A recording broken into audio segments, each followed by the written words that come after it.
and now we have Quentin coming up, and Quentin brings a academic perspective, but academic from a decision-making space. And Quentin has an amazing vision for how ecological performance standards and generous campuses could look, and maybe you can give us a little insight on how you think that ought to be pulled off. You can speak loudly, I think, or you can try to do this, but it's one of those where you rock star. I can speak loudly. Yeah. Great, good morning. It's ironic that I was classified in the decision maker category because I couldn't decide what to say this morning. Yesterday was so good, in fact, that every major point I intended to make was made, more eloquently than I intended to do. And so I really had to recoil last night, and I was taking notes and paying attention yesterday. And so I'm only going to gloss over what I thought I was going to say. And my big insight was to make this impassioned argument that among the metrics that we build into the pilot and eventually into the thing is to address biodiversity as well, because so much of the language we're using is talking about ecosystem functions, which is necessary. But I'm concerned that as we try to conserve biodiversity, that cities don't contribute to further fragmentation of biodiversity, that we think about how that can be part of it. But several people raised that yesterday and made, I thought, just fabulous points. So the bit I'll gloss over is really building on Kevin Stack's work, and Kevin will be speaking this afternoon, and I have no idea the depth he may go into this. But we had Janine on campus a while back to honor her. We were fortunate to be able to do that for her fantastic contributions to biomimicry. And in the course of that, we were sitting around and talking, and we were visualizing the renovation of this historic structure on one of our campuses in the Adirondack Mountains. And this is a beautiful structure. It was a carriage house for a wealthy family's great camp in the Adirondacks. We are envisioning turning it into a laboratory right in the middle of the woods. And Kevin suggested that if we were going to renovate it, we could renovate it so that it would have a zero footprint in terms of the performance of the habitat it's sitting in. And then we thought, well, if we could successfully do that, this would be a neat location because we own this campus, which is situated in 15,000 acres called Huntington Forest, and we could do our entire campus. And since our 13 employees are the second largest employment in the city of, or the town of Newcomb, it wouldn't be a stretch to do the entire town of Newcomb. And then once you do that, you've established a model for the tension that has existed ever since the Adirondacks were set aside with a constitutional provision in New York to be forever wild. That put in place this also what has seemed like a permanent tension between human habitation and protecting wilderness. And what better place to have a model where we show that we could actually be there, live there, work there, play there, and still honor and protect that wilderness. And so I still think it's a fantastic site to think about. But I really can't elaborate much more than points that were made yesterday. So I'm going to veer slightly, but I think building on several things that were said yesterday that I think are very, very important to keep in mind. In a few weeks, this will be the 11th time that we've released the top 10 new species list, and we do this every year to draw attention to the biodiversity crisis and the importance of learning the species that we share the planet with. And every year about 18,000 species are named, and this is done quietly, under the radar. Very few people pay attention to it. So by doing a top 10 list, it's a gimmick to get reporters to sit up and take notice, and that is important. But putting that 18,000 species discovered every year in context, a very conservative estimate is 10 million species on the planet, and I'm excluding microbes for the moment. If we include microbes, it's going to be a much larger number, at least twice that, possibly more. And there have been some publications recently where people are arguing for much, much higher numbers, above 100 million. I have trouble with the species concepts in those papers, so I'm not sure they're legit, but let's use the most conservative number that's commonly cited, which is about 10 million species. We only know 2 million to date. So when we talk about biomimetic models, the odds that we have found the best model to solve any particular problem is relatively small. Almost certainly among the 8 million unknown species, there's an even better one that we ought to be considering. So we really need to open up the possibilities that will come with that. And if we want to achieve generous cities moving forward, that's predicated on having enough options in terms of biomimetic models to solve all the various challenges that are implicit in that. And then those models in turn rely upon knowledge of biodiversity.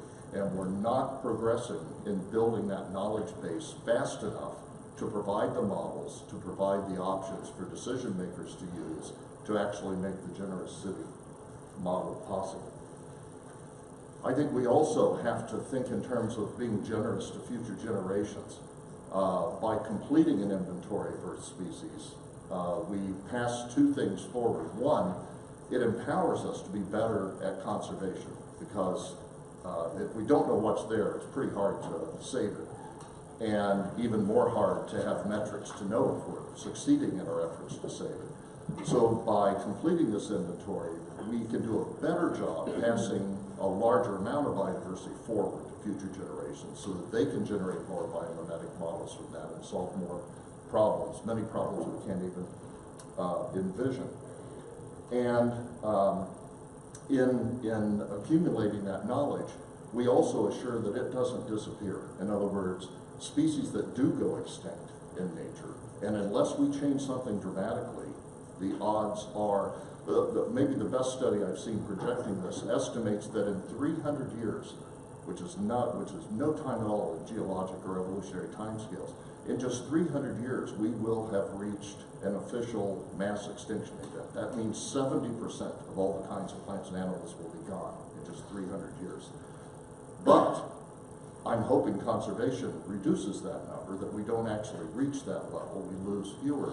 But no matter whether we do or not, we can and should, and I think must, preserve the knowledge that we can gain from those species that are ultimately lost.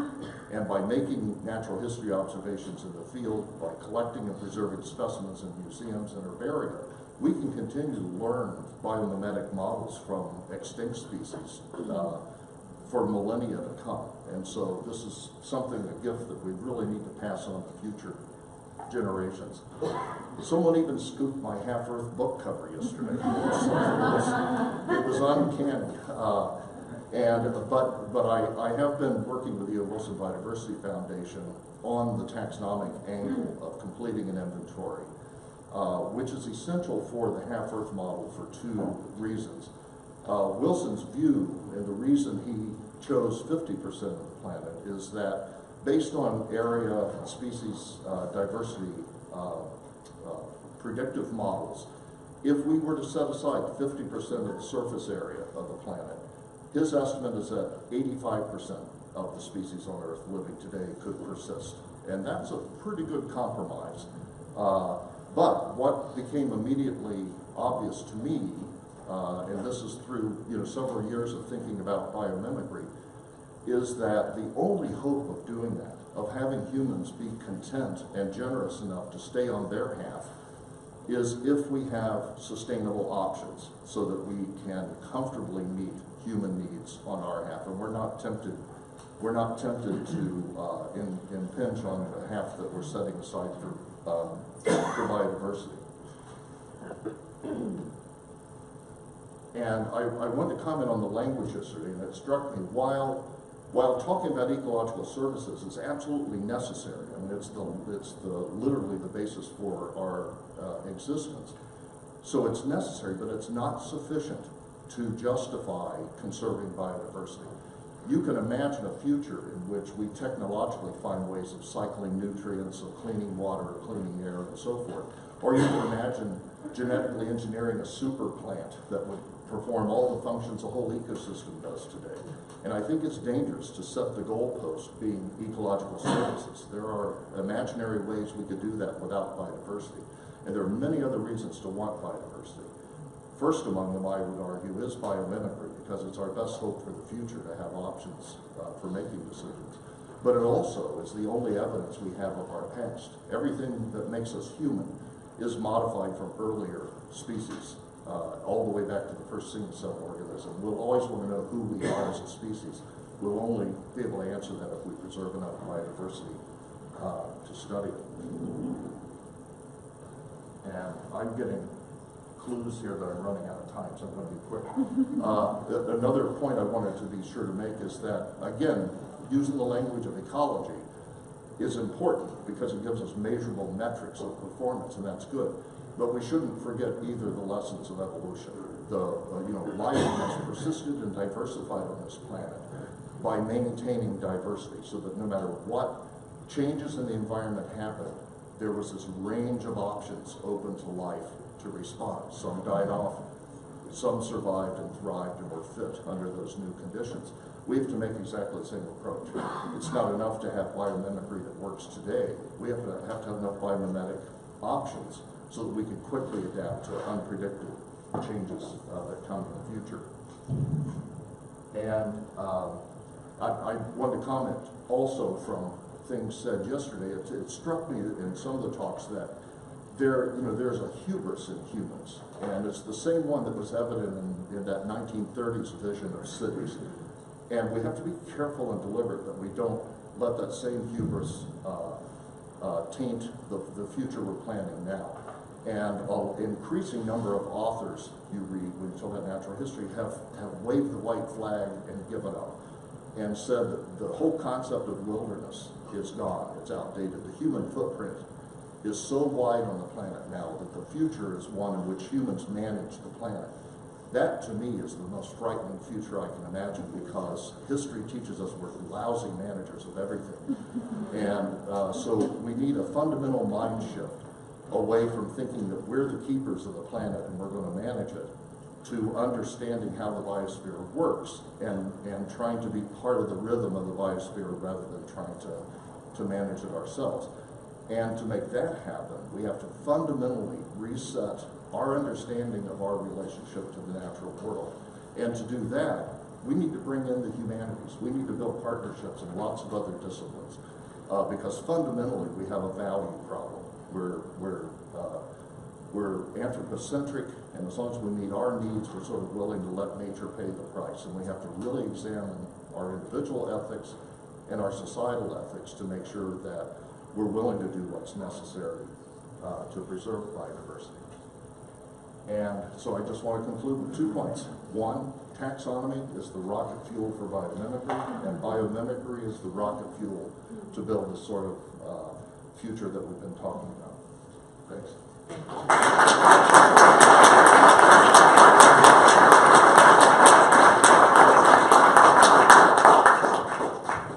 So what Quentin didn't mention and spend very much time on, but I think is really important to acknowledge is, so Quentin, as president of a university, has the language that works for him. So Aaron really talked about how the language of employee wellness is what sells for those decision makers.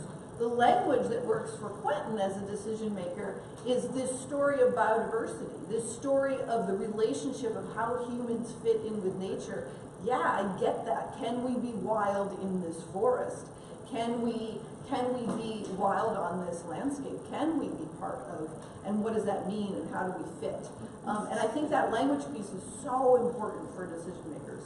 And who you're talking to, it may sound really good to you in your language, but be totally, totally foreign in someone else's language. And part of your work is figuring out what language do they speak. So thank you for highlighting those two pieces.